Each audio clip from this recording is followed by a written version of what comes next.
अस्सलाम वालेकुम। मार्केट ध्यान के नए एपिसोड में मैं मौदली पंजवानी आप नाज़रीन को खुशामदीद कहता हूँ। नाज़रीन, ये जो एपिसोड है ये 36वां एपिसोड है, लेकिन ये जो पुराना साइकिल था, पुरानी जो तेज़ी थी, वो उसके एपिसोड 35 तक थे और अब जो है एक नया साइकिल शुरू हुआ है। तो ये साइकिल 2 है। साइकिल हम जो है वो तेज़ी मंदी के साइकिल देखेंगे कि कितने तेज़ी मंदी के साइकिल बनते हैं। ये कोई भी रिकॉर्डेड नहीं है, तो हमारी कोशिश है कि इसको रिकॉर्ड में लेके आए, रिकॉर्ड का एक हिस्सा बनाए कि एक तेज़ी होती है, एक तेज़ी का साइकिल चलता है, फिर मार्केट जो है अपने आपको करेक्ट करती है, इसके बाद जो है दोबारा मार्केट एक तेज़ी का साइकिल लेती है। तो अब जो है जिस हिसाब से एक महीने से हम चीज़ें देखते हुए आ रहे हैं, सबसे पहले हमने देखा कि जो इंश्योरेंस कंपनी है उन्होंने अपना माल बेचा, इसके बाद हमने म्यूचुअल फंड का रिडेम्पशन देखा। अब जो है थोड़ी बहुत चीज़ें हैं, 27वीं तरमीम है, फिर इंडिया के इलेक्शन है अगले हफ्ते, ये सारे बड़े इवेंट्स जो हैं वो हो जाएंगे। तो उसके बाद हम देख रहे हैं कि एक नई रैली मुतवक्के एक्सपेक्टेड है। नाज़रीन, वंस अगेन वीडियो स्टार्ट करने से पहले आप लोगों के साथ डिस्क्लेमर शेयर करूं कि इस वीडियो को बनाने का मकसद किसी भी किस्म की बाइंग सेलिंग रिकमेंडेशन देना नहीं है। नाज़रीन, सबसे पहले बढ़ते हैं फिपीलीपी डेटा के ऊपर। और फिपीलीपी डेटा अगर हम देखें तो 3 नवंबर से लेकर 7 नवंबर तक जो सबसे बड़ी बाइंग और सेलिंग हम देखें तो सबसे बड़ी जो सेलिंग की है वो म्यूचुअल फंड्स ने की है। म्यूचुअल फंड की हमने 2 दिन देखा है, लगातार रिडेम्पशन आई है और बहुत हैवी क्वांटिटी में रिडेम्पशन आई है। सबसे बड़ी जो बाइंग करके गया है वो इंडिविजुअल्स करके गया है।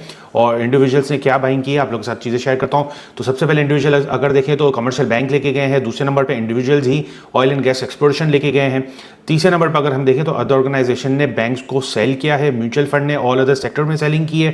कंपनीज अगर हम देखें तो कमर्शियल बैंक्स में जो है वो बाइंग बना के गए हैं, पोजीशन बना के गए हैं। म्यूचुअल फंड ने oil and gas exploration company में सेलिंग की है, इंडिविजुअल ने सीमेंट में बाइंग की है। नाज़रीन, आप लोग के साथ वैल्यूएशन शेयर कर दूं तो जो डे रेंज बना था फ्राइडे का वो 1,59,005 का लो बना था, 1,60,435 का हाई बना था। वीकली अगर रेंज हम देखें तो 1,48,252 का लो बना, 1,63,935 का हाई बना।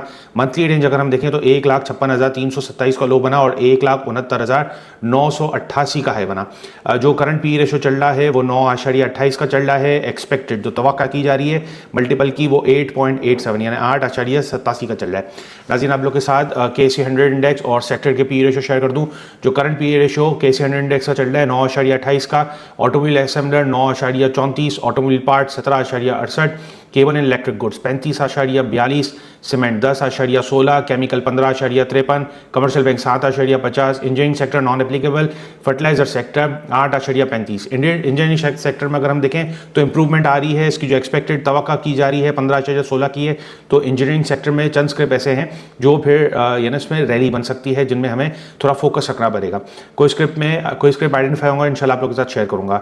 Foods and personal care product 22.42 के मल्टीपल पर ट्रेड हो रहा है। Glass and ceramics 8.11, oil and gas exploration company 7.33, oil and gas marketing 12.85, paper and board non applicable, pharmaceutical 24.53, power generation distribution 8.65, refinery non applicable, technology and communication 28.22, textile composite अगर हम देखें तो 10.15 है। Tobacco अगर हम देखें तो 17.76 का है।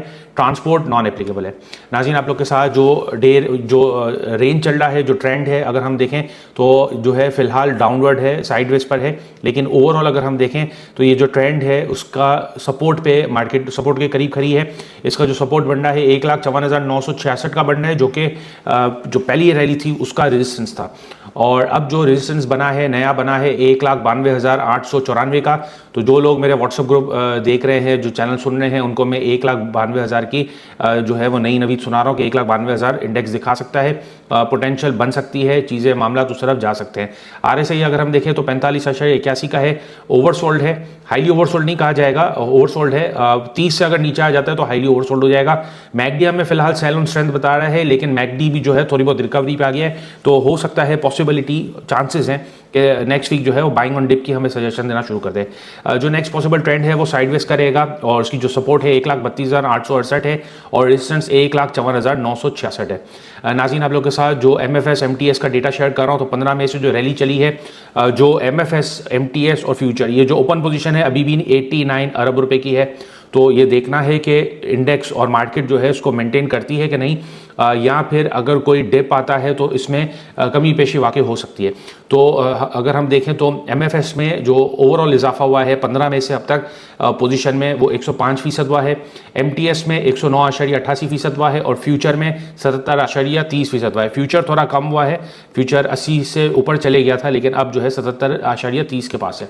नाज़रीन, आप लोग के साथ जो पहली खबर है वो शेयर कर दूं, मॉर्गन स्टैनली कॉम्पोजिट इंडेक्स जो है मॉर्गन स्टैनली कैपिटल इंटरनेशनल, उससे जो है पाकिस्तान में रिवैल्यूएशन की है। पाकिस्तान जो है वो एक तरह का देखा जाए तो फ्रंटियर मार्केट का वन ऑफ द जाइंट है। इसकी परसेंटेज अगर हम देखें तो 5% से ऊपर है और बहुत सारी कंपनियां इसमें लिस्टेड है। तो उसमें मजीद कंपनियों को लिस्ट किया है, ऐड किया है, सिर्फ जो एटलस बैटरी है उसको हटाया गया है। और इसके अलावा अगर हम देखें तो और भी नई कंपनियों को ऐड किया है। इसमें गेट्रॉन इंडस्ट्री जो है वो एक बिल्कुल उभर के नाम आ रहा है, सरप्राइज एलिमेंट है और काफ़ी ज़्यादा डिस्काउंटेड है, तो ये जो है इसको भी ऐड कर दिया गया है। तो टोटल अगर हम देखें तो 11 कंपनियां मजीद नहीं ऐड हुई हैं इसमें। अगर हम देखें स्मॉल कैप में AGP ऐड हुआ है, बिग बट फूड्स ऐड हुआ है, Gatron industry, Ghani chemical industry, Ghani holding, international packaging film, IPAK, Ittehad chemical, Javedan cement, यानी जावेदान ये अभी प्रॉपर्टी हो चुका है, सितारा केमिकल इंडस्ट्री, SPEL और दी ऑर्गेनिक मीट, इसको जो है वो ऐड किया गया है। नाज़रीन, अगर हम देखें तो MSCI में जो सबसे ज़्यादा प्रोमिनेंट नज़र आ रहा है स्क्रिप्ट जो मुझे नज़र आ रहा है वो पाक इलेक्ट्रॉन है, वन ऑफ द स्क्रिप्ट है। तो उस पर आज थोड़ा बहुत तबसरा करेंगे। टेक्निकली अगर हम देखें तो पाक इलेक्ट्रॉन ने लास्ट वीक जो है वो मॉर्निंग स्टार बनाया है डे चार्ट पे। जो लोग टेक्निकल से बखूबी वाकिफ़ हैं तो वो उस चीज़ को यानी उसकी तस्दीक कर देंगे। तो मॉर्निंग स्टार बनाया है, उसके बाद से ही ये जो है अपने जो उसका पिवट था 53 रुपीज़ का उसको टच किया है। तो 47 के आसपास जो है इसने अपने आप को करेक्ट किया और दूसरे दिन अगर हम देखें तो बहुत ज़बरदस्त कैंडल बना और मॉर्निंग स्टार बन चुका है इसमें, यानी ये भी दूसरी नई रैली के लिए ये तैयार है। तो आप लोगों के साथ ग्राफ शेयर कर रहा हूँ। तो जो पहला जिसका लेवल नज़र आ रहा है वो 59 रुपीज़ 64 पैसा नज़र आ रहा है, दूसरा लेवल है 63 रुपीज़ 62 पैसा और तीसरा लेवल जो है वो 69 रुपीज़ 27 पैसा है। तो इसने अपने आप को अच्छे से करेक्ट कर लिया है, जो मंदी थी, जो अपना करेक्शन था वो कर लिया है। दूसरा मैं आप लोग के साथ जो फिबोनाची रिट्रेसमेंट है उसका ग्राफ अगर शेयर करूं तो फिबोनाची रिट्रेसमेंट के हिसाब से भी आप देखेंगे तो यही जो है वो मॉर्निंग स्टार बना है और ये जो है अपने आप को पूरी तरह से रिट्रेस किया है। 50% पे आके जो रैली इसने चलाई थी जून के महीने से गालिबन 32 रुपये के करीब से, तो 32 रुपये से जो इसने रैली चलाई और रैली गई इसकी तकरीबन 62 रुपये के करीब, तो वहाँ से इसने अपने आप को करेक्ट किया 47-48 के रुपीज़ पर जो है इसने आपको करेक्ट किया और वो लेवल के बाद जो है इसने एक अपनी नई रैली बनाना शुरू कर दी है। तो 59 रुपीज़ इसके लिए जाना कोई बड़ी बात नहीं है। वंस अगेन बाइंग रिकमेंडेशन नहीं दे रहा हूँ, लेकिन आप लोग के साथ थोड़े बहुत इसके आधा तो शुमार शेयर कर रहा हूँ। नाज़रीन, आप लोग के साथ इंटरनेशनल कमोडिटी क्या मैं डेटा शेयर कर दूं तो इंटरनेशनल कमोडिटीज़ अगर हम देखें तो WTI क्रूड ऑयल है वो 59.75 का है पर बैरल, ब्रांडेड चल रहा है $63.63 पर बैरल, आयरन ओर चल रहा है $103.34 पर बैरल, गोल्ड चल रहा है $4,098 पर वो चल रहा है, आउंस चल रहा है। रबर अगर हम देखें तो 169.50 पर केजी चल रहा है। रिचर्ड में कोल प्राइस अगर हम देखें तो $86.90 पर टन चल रहा है। नाज़रीन, इसके अलावा आप लोग के साथ जो है बैंक मकरमा का आप लोग के साथ डेटा शेयर कर दूं तो बैंक मकरमा जो है उसने 1 अगस्त को एक मटेरियल न्यूज़ शेयर की थी कि उन्होंने जो है अपना कुलियन टावर जो है वो बेचा है, जिसका पहले नाम था सुमित टावर। ये जो प्लॉट है, ये जो ज़मीन है, ये जो जगह है, टावर है, ये सिचुएटेड है plot number G2 block 2 scheme 5 में और जो है सेल परचेज एग्रीमेंट हो चुकी है और जो डाउन पेमेंट है वो रिसीव हो चुकी है। तो उसके थोड़े आधा तो शुमार आप लोगों के साथ शेयर कर दूं। BML की काफ़ी हद तक बातें चल रही है मार्केट में और इसने भी अपने आप को बहुत अच्छे से रिट्रेस कर लिया है। इसने अपने आप को टेक्निकली जो है काफ़ी ज़्यादा मजबूत बना दिया है, करेक्शन कर लिए। 3 रुपये 32 पैसे से गालिबन ये शेयर चलना शुरू हुआ था और 8 रुपये 8.5 रुपये के करीब ये गया था और उसके बाद से इसने अपने आप को करेक्ट करना शुरू किया। तो क्या चीज़ें हुई हैं, क्या लुबेलो बाब है, मैं आप लोग से शेयर कर दूँ। इसने जो है ये कुलियन टावर सेल किया है, सुमित टावर पहले इसका नाम था, सुमैया बिल्डर्स एंड डेवलपर को 12 अरब रुपये में सी, और जो 12 अरब रुपये के हिसाब से जो सेल प्राइस है उसको अगर हम पर शेयर ट्रांसलेट करते हैं, नंबर ऑफ शेयर से ट्रांसलेट करते हैं तो वो बनता है ₹1.81 पर शेयर। तो ये कंपनी जो है इसकी बुक वैल्यू नेगेटिव थी, माइनस में थी ₹1.80-90 के करीब, तो ये अब बराबरी पे आ चुका है। ये लॉसेस दे रहा था, काफ़ी टाइम से लॉसेस दे रहा है 2017 से आप देखें तो ये लॉस पे था, अब जो है इसकी 9 महीने की जो अर्निंग है वो 3 पैसे की है। तो ये लग रहा है कि दोबारा अपने आपको रिवाइव कर रहा है, बैंक अपने जो मामला थे उसको दुरुस्त सिमत में ले जाने की कोशिश कर रहा है। जो ये जुलाई में पूरा बोर्ड ऑफ डायरेक्टर्स ने अप्रूव की थी सेल, और अगस्त में जो है ये सेल परचेज अग्रीमेंट हुई है। तो BML का अगर हम देखें तो BML ने भी जो है थर्सडे तक जो एक मंदी करनी थी, जो एक करेक्शन करनी थी, अपने आपको करेक्ट करना था, 8.5 रुपये का इसने हाई मारा था, वहाँ से इसको अपने आपको करेक्ट करना था, तो उस चीज़ को करेक्ट किया है 5 रुपये 55 पैसे के पास। और अब जो है इसमें एक इन्वर्टेड हैमर बन गया है विद वॉल्यूम्स के साथ, इसमें एक इन्वर्टेड हैमर बन गया है। इन्वर्टेड हैमर बना है, अब देखना है मंडे ट्यूसडे वो क्या पैटर्न बनाता है, किस किस्म का कैंडल बनाता है। तो अगर वो कैंडल जो है वो इन्वर्टेड हैमर से ऊपर बनता है तो इसका मतलब ये है कि ये भी जो है वो एक मॉर्निंग स्टार बना देगा, यानी ये एक रिकवरी की तरफ जा रहा है। इससे पहले भी इसने इन्वर्टेड हैमर बनाया था, लेकिन वो थोड़ा नीचे की तरफ था, और उसके बाद हमने देखा थोड़ा से प्राइस ने रिकवरी दिखाई, दोबारा 8 रुपये पे गया, लेकिन वहाँ सस्टेन नहीं कर सका, वहाँ से प्राइस रिजेक्शन हुई, और उसके बाद इसने एक शार्प डिक्लाइन लिया। शार्प डिक्लाइन लेने के बाद इसने जो है अपने जो 68% का जो फिबोनाची रिट्रेसमेंट है, 68% का जून से रैली चली थी, तो 68% अपने आप को करेक्ट करने के बाद, रिट्रेस करने के बाद जो है ये दोबारा जो है 7 रुपये की तरफ जाने की तरफ गामजन है।